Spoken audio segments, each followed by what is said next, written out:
श्रोते हो नमस्ते. आपल्या सर्वांना शुभ दिवस.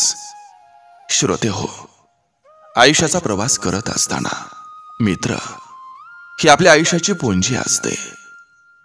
माणूस जितका मोठा होत जातो तितका तो एकटा आणि एकाकी होत जातो. तो आनंद दाखवतो, पण इच्छा असूनही तो दुःख व्यक्त करू शकत नाही. म्हणूनच म्हणत असतील, ज्या या अंगी मोठेपण तया यातना कठीण. श्रोते हो, माणसाची खरी कमाई ही मित्र असते आणि तेच फक्त डिप्रेशन मधून काढू शकतात. माणूस किती मोठा झाला तरी काही हक्काचे, अगदी एकेरीत हाक मारणारे मित्र असावेत, ज्याच्याजवळ बरे वाईट प्रसंग शेअर करता आलं पाहिजेत. स्वार्थ सोडून सर्वार्थानं धावून येणारे मित्र नसतील तर आयुष्यात काहीच उपयोग नसतोय.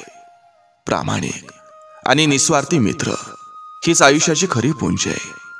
मी अनेकदा सांगतोय, कुटुंब हे श्वास आहे तर मित्र हे ऑक्सिजन आहे, आणि दोन्ही शिवाय माणूस जगू शकत नसतोय. नक्की विचार करा. चला, आजही आपल्यासाठी सुंदर विचारांची ही शिदोरी, ही मालिका अशीच पुढे घेऊन आलोय. चला, करूया सुरुवात सुंदर विचारांना, सुंदर सुविचारांना.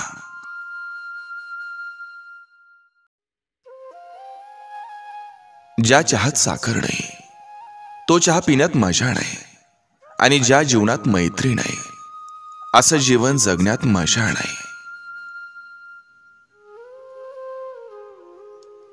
कमावलेली नाती आणि जिंकलेलं मन हे ज्याला सांभाळता येतं तो आयुष्यात कधीच हारत नाही. माणुसकीचा काळ हा आता गेलाय. आजकाल नाती व्यवहारानं आणि स्वार्थानं जोडली जातात. रोज बोलणारी व्यक्ती एक दिवस बोलली नाही तर अर्ध आयुष्य हे गमावल्यासारखं वाटत राहतं.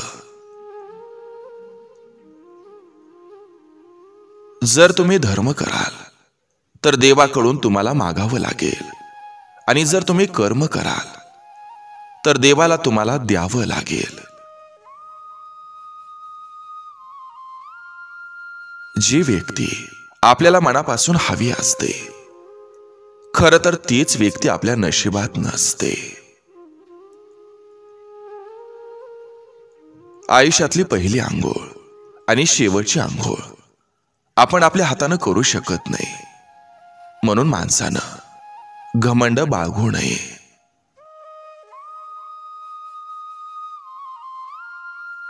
अगदी आपल्या जवळच्या व्यक्तीनं दगा दिल्याशिवाय आपल्याला जाग येत नसते. कायम हसत राहा, कारण आपण दुःखी असलो तरी कुणालाच फरक पडत नसतो. जग हे फक्त अनुभव देतं, साथ फक्त आपली माणसं देतात. आठवणींच्या वादळात नेहमी रडावं लागतं, आयुष्याला पुन्हा सावरावं लागतं. विश्वास ठेवा, आपण जेव्हा कोणासाठी काही चांगलं काम करत असतो तेव्हा आपल्यासाठी सुद्धा कुठेतरी काही चांगलं होत असतं.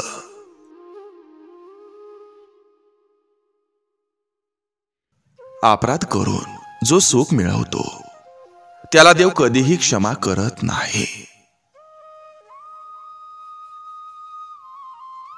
जास्त जीव लावला की समोरची व्यक्ती आपल्या प्रेमाला कचरा समजायला लागते. अपेक्षा थोड्या ठेवल्या की समाधान हे जास्त मिळत राहतं.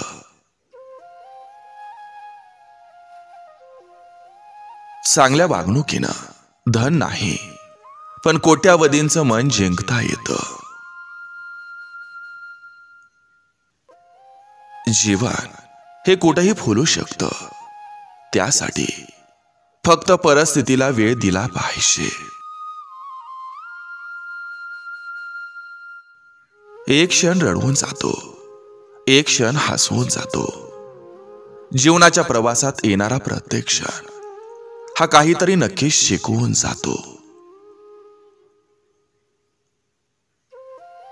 वेदना कधीच कमी होत नाहीत, पण ते सहन करण्याची सवय मात्र होऊन जाते. स्वतःवर विश्वास असेल तर अंधारात देखील वाट सापडत असते. नाईलाज या एका शब्दामुळं कित्येक निर्णय चुकीचं घेतलं जातात.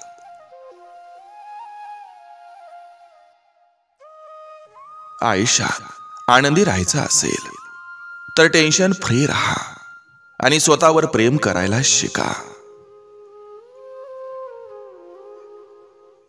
रागाला शांततेनं जिंका, वाईटाला चांगल्यानं जिंका आणि असत्याला सत्यानं जिंका.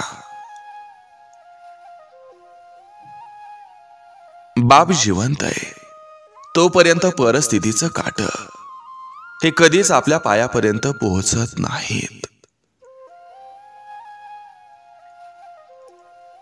आपण जसे आहोत तसे आपल्यावर आयुष्यभर प्रेम करणारं माणूस हे नशिबानं मिळत असतं. संकटाचा काळ हा प्रत्येकाचा ठरलेला असतो. तो कायम कुठंच मुक्कामाला राहत नसतो. परिस्थिती कशी असो, जगण्याची हिंमत कायम ठेवली पाहिजे, कारण योग्य वेळ आल्यावर आंबट कैरी सुद्धा गोड आंब्यात परावर्तित होत असते.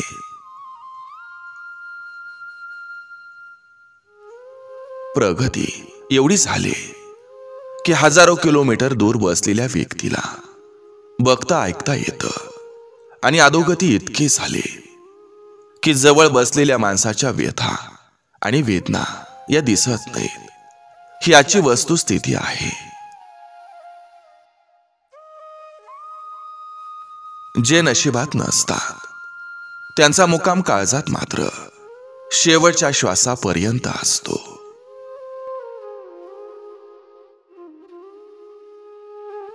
प्रामाणिकपणा ही शिकवण्याची बाब नव्हे, तो रक्तात असावा लागतो. त्यात टक्केवारी नसते, तो असतो किंवा नसतो.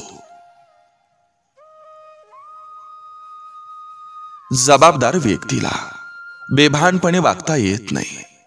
मन कितीही ओढ घेत असलं तरीही संस्कारांच्या चौकटीत राहूनच आनंद उपभोगायला लागतो. खऱ्या कारणासाठी खोट्या लोकांशी संबंध तोडलं तरी चालतील, पण खोट्या कारणांसाठी खऱ्या लोकांशी कधी संबंध तोडू नका. चुकीचं वागल्यावरच शिक्षा मिळते असं काही नसतं. कधी कधी गरजेपेक्षा जास्त चांगलं वागण्याची किंमत सुद्धा मोजावी लागत असते.